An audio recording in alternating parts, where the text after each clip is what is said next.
प्यारे बच्चों नमस्कार। मैं हूं आपके साथ अनिल कुमार।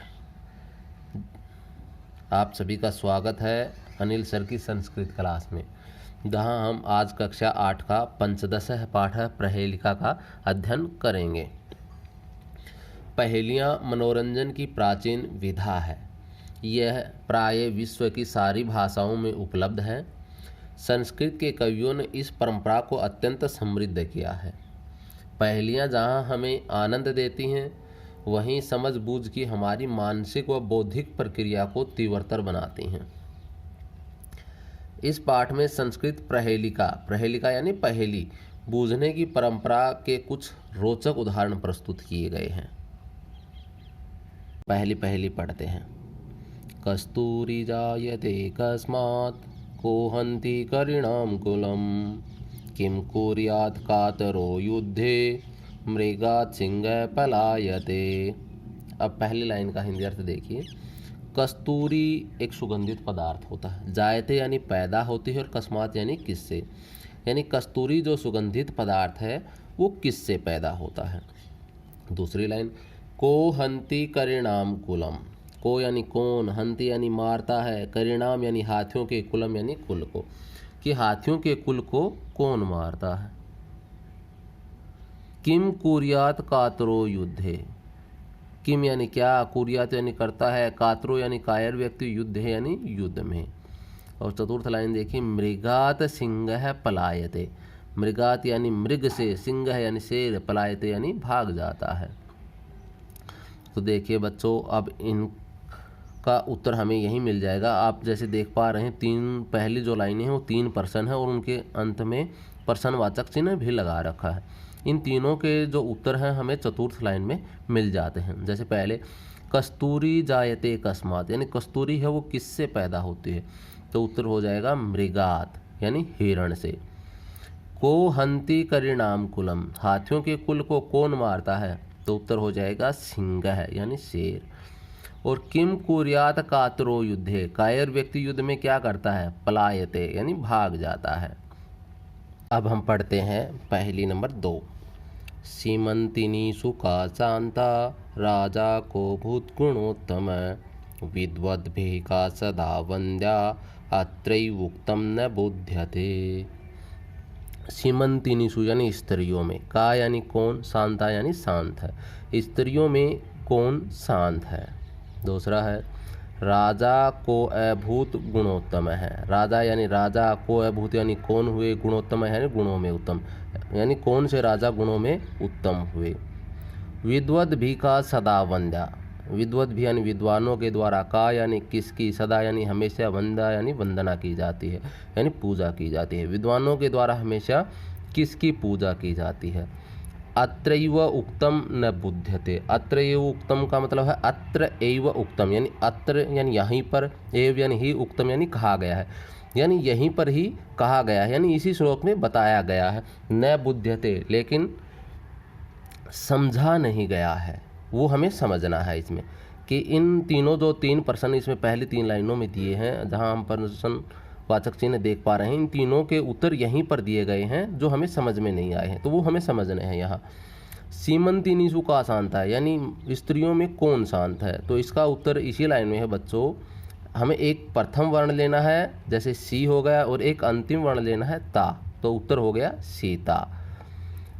दूसरी लाइन है, राजा को अभूत गुणोत्तम है। राजा कौन सा गुणों में उत्तम हुआ, तो हमें एक पहला वर्ण लेना है रा और एक अंतिम वर्ण लेना है मैं है, तो बन गया राम है, कि राजाओं में कौन उत्तम हुआ, तो उत्तर हो जाएगा राम है। विद्वद् भी का सदा वंद्या, विद्वानों के द्वारा किसकी पूजा की जाती है, तो हमें एक पहला वर्ण लेना है वी और एक अंतिम लेना है द्या, तो उत्तर हो जाएगा विद्या। तो इस तरह से इस पहेली का उत्तर हमें यही मिल जाता है। कम संजघान कृष्ण है का शीतल वाहिनी गंगा के दार पोषण रता कम बलवंतम न बाधते शीतम। अब इसका हिंदी अनुवाद देखिए। कम यानी किसको, संजघान यानी मारा, कृष्ण है यानी कृष्ण ने, यानी कृष्ण ने किसको मारा। का शीतल वाहिनी गंगा, का यानी कौन, शीतल वाहिनी यानी ठंडी बहने वाली, गंगा यानी गंगा, यानी ठंडी बहने वाली गंगा कौन है। के दार पोषण रहता है, के यानी कौन, दार यानी पत्नी के, पोषण रहता है यानी पोषण में लगे रहते हैं, कौन पत्नी के पोषण में लगे रहते हैं। कम बलवंतम न बाधते शीतम, कम यानी किस, बलवंतम यानी बलवान को, न यानी नहीं, बाधते यानी परेशान करती है, शीतम यानी ठंड, किस बलवान व्यक्ति को ठंड है वो परेशान नहीं करती है। तो बच्चों इसके उत्तर जानने के लिए हमें इसी श्लोक में प्रथम वर्णों को जोड़ना है, जैसे कम और सम, यानी इसका हिंदी अर्थ हमने जाना था कि कृष्ण ने किसको मारा, तो इसका उत्तर हो जाएगा कंसम। यहाँ पे हमें पहले दो वर्णों को आपस में जोड़ना है। इसी तरह से ठंडी बहने वाली गंगा कौन है, तो इसका उत्तर हो जाएगा काशी तल वाहिनी गंगा, यानी काशी के तल पर बहने वाली गंगा है। इसी तरह से तीसरे प्रश्न का उत्तर भी यही मिल जाएगा। तो इसका हम पूरे को मिला देंगे क्योंकि यहाँ पे दो ही पद हमारे पास हैं, एक तो के और दूसरा है दार पोषण रता। तो केदार पोषण रता का पूरे जब मिलाकर के अर्थ जानेंगे तो हो जाएगा कृषि के कार्य में लगे हुए व्यक्ति। और इसी प्रकार से चौथे का अर्थ हो जाएगा कम बलवंतम, तो इन दोनों को पहले दो को हम मिलाएंगे तो बन जाएगा कंबलवंतम, यानी जिसके पास कंबल है, न बाधते शीतम, उसको ठंड परेशान नहीं करती। इस प्रकार से इस पहेली के उत्तर हमें यही मिल जाते हैं। भोजनान्ते च किं पेयम जयन्तः कस्य वै सुतः कथम विष्णु पदम प्रोक्तम तक्रम शक्रस्य दुर्लभम। अब इस पहेलिका का हिंदी अनुवाद करते हैं। भोजनान्ते यानी भोजन के अंत में, च यानी और, किम यानी क्या, पेयम यानी पीना चाहिए। भोजन के अंत में और क्या पीना चाहिए। जयन्तः कस्य वै सुतः, जयंत है वो किसका बेटा है। कथम विष्णु पदम प्रोक्तम, विष्णु का पद है वो कैसा कहा गया है। और तक्रम यानी छाछ को, शक्रस्य यानी इंद्र की, दुर्लभम यानी दुर्लभ है। तो इस पहेलिका में पहले 3 लाइनों में 3 प्रश्न पूछे गए हैं जिसके उत्तर इस चतुर्थ लाइन में है, चतुर्थ चरण में है। भोजनान्ते च किं पेयम, भोजन के अंत में क्या पीना चाहिए, तो इसका उत्तर हो जाएगा तक्रम यानी छाछ को। जयन्तः कस्य वै सुतः, जयंत है वो किसका बेटा है, तो इसका उत्तर हो जाएगा शक्रस्य यानी इंद्र का। कथम विष्णु पदम प्रोक्तम, विष्णु का पद कैसा कहा गया है। दुर्लभम यानी बड़ी मुश्किल से मिलने वाला। अब हम इस अध्याय का अभ्यास करते हैं। पहला प्रश्न है श्लोक अंशेषु रिक्त स्थानानि पूर्यत, यानी श्लोक अंशों में रिक्त स्थानों की पूर्ति करें। तो क्या हो गया, सीमंतिनीषु का शांता राजा को भूत गुणोत्तम है, यानी स्त्रियों में कौन शांत है और राजा गुणों में उत्तम कौन हुआ। ख भाग है कम संझघान कृष्ण है का शीतल वाहिनी गंगा। कम यानी किसको, संझघान यानी मारा कृष्ण है यानी कृष्ण ने किसको मारा। का यानी कौन, शीतल वाहिनी यानी ठंडी बहने वाली गंगा, यानी ठंडी बहने वाली गंगा कौन है। तो तीसरा देखिए गए केदार पोषण रहता है, कौन स्त्रियों के पोषण में लगे रहते हैं। कम बलवंतम न बाधते शीतम, किस बलवान व्यक्ति को ठंड परेशान नहीं करती। और अंतिम भाग देखिए कि वृक्षाग्रवासी न च पक्षीराज है, कि वृक्ष के अग्र भाग पर रहता है लेकिन पक्षीराज गरुड़ नहीं है। त्रिनेत्रधारी न च शूलपाणि, 3 नेत्रों को धारण करता है लेकिन वो भगवान शंकर नहीं है। प्रश्न संख्या 2 श्लोक अंशान योजयत, यानी श्लोक के अंशों को आपस में जोड़ें। तो क भाग को हमें ख भाग से जोड़ना है। किं कुर्यात् कातरो युद्धे मृगात् सिंह पलायते। दूसरा भाग विद्वद्भिः का सदा वन्द्या अत्रैव उक्तम न बुध्यते। तीसरा है कम संझघान कृष्ण है काशीतल वाहिनी गंगा। कथम विष्णु पदम प्रोक्तम तक्रम शक्रस्य दुर्लभम। प्रश्न संख्या 3 उपयुक्त कथनानाम समक्षम आम, यानी जो कथन सही हैं उनके सामने हमें आम लिखना है। और अनुपयुक्त कथनानाम समक्षम न, जो वाक्य गलत है उनके सामने न इति लिख देनी, ऐसा लिखो। तो पहला यहाँ उदाहरण के तौर पे दे रखा है सिंह करिणाम कुलम हंती, शेर हाथियों के कुल को मारता है, ये वाक्य सही है इसलिए यहाँ लिखा आम। कातरो युद्धे युध्यते, कायर व्यक्ति युद्ध में युद्ध करता है, ये वाक्य गलत है क्योंकि कायर व्यक्ति तो युद्ध में पलायन करता है, इसलिए हमने यहाँ पे लिखा न। कस्तूरी मृगात जायते, कस्तूरी मृग से पैदा होती है, इसलिए हमने यहाँ पे लिखा आम। मृगात सिंह पलायते, ये लाइन हमें प्रथम पहलिका में मिल जाती है और ये सही है, इसलिए यहाँ हमने लिखा आम। कंसः जघान कृष्णम, कंस ने कृष्ण को मारा, तो ये बात गलत है क्योंकि कृष्ण ने कंस को मारा था, इसलिए वाक्य गलत होने की वजह से यहाँ लिखा न। तक्रम शक्रस्य दुर्लभम, छाछ इंद्र के लिए भी दुर्लभ है, तो ये वाक्य सही है, इसलिए यहाँ आएगा आम। और जयंतः कृष्णस्य पुत्र है, जयंत कृष्ण के पुत्र हैं, तो ये वाक्य गलत होने की वजह से यहाँ आएगा न।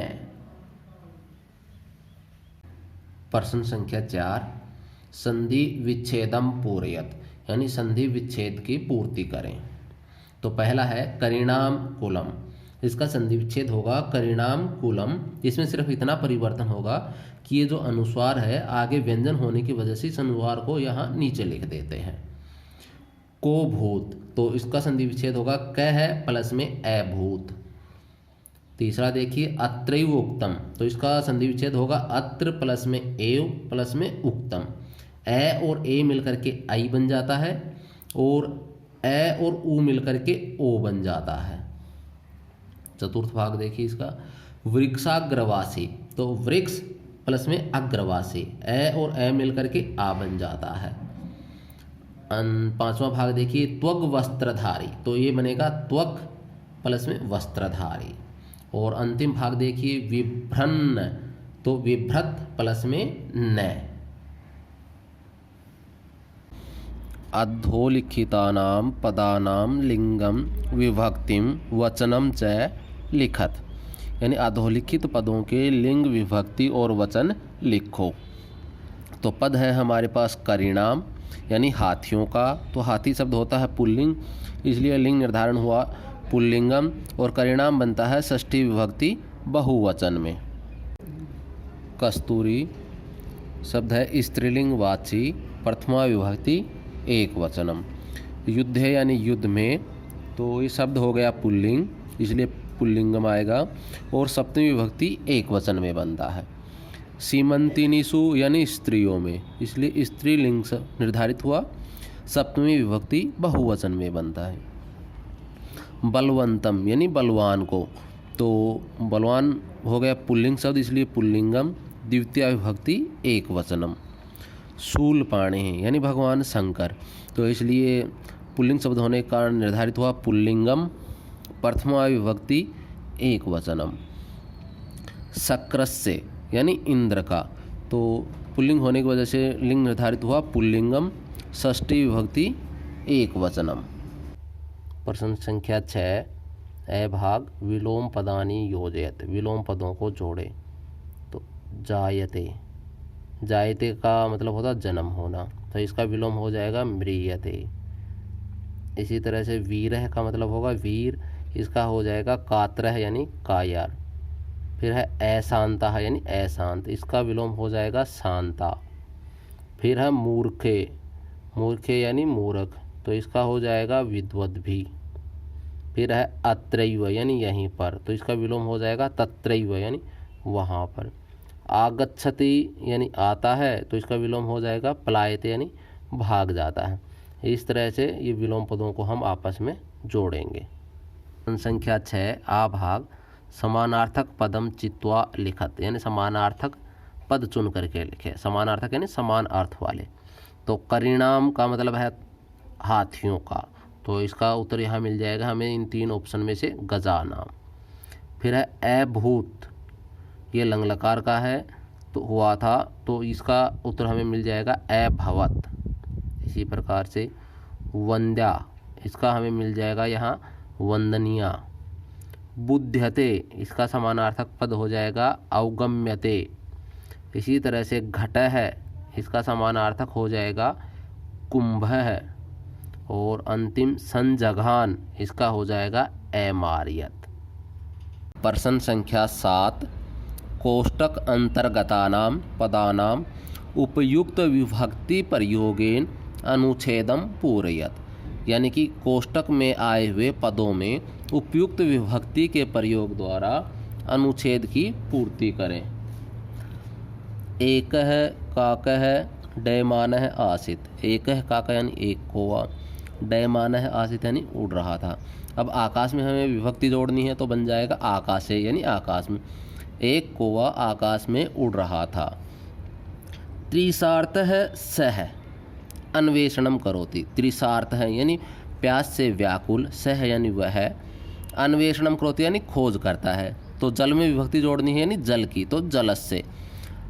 तो प्यास से व्याकुल वह जल की खोज करता है। तदा सह तब वह, अल्पम पश्यति, अल्पम यानी थोड़ा, पश्यति यानी देखता है। तो घट में सप्तमी विभक्ति जोड़ेंगे तो बन जाएगा घटे यानी घड़े में, और जलम यानी जल को, पश्यति यानी देखता है। तब वह घड़े में थोड़े जल को देखता है। सह उपलम आनीय पातयति, वह कंकर ला करके डालता है। तो घट में सप्तमी विभक्ति जोड़ेंगे तो बन जाएगा घटे यानी घड़े में, वह कंकर लाकर घड़े में डालता है। जलम ऊपरी आगच्छति, जल ऊपर आ जाता है। किसका? घड़े का। तो घट में षष्ठी जोड़ेंगे तो घटस से, घड़े का जल ऊपर आ जाता है। काकः सानंदम, काकः सानंदम जलम पीत्वा तृप्यति, यानी कि काकः यानी कौवा, सानंदम यानी आनंदपूर्वक, जलम पीत्वा यानी जल पी करके, तृप्यति यानी तृप्त होता है। तो इस प्रकार से बच्चों हमारा पाठ पूरा होता है। यदि आपको किसी प्रश्न में अब भी कोई समस्या है तो आप कमेंट बॉक्स में ज़रूर पूछें। धन्यवाद।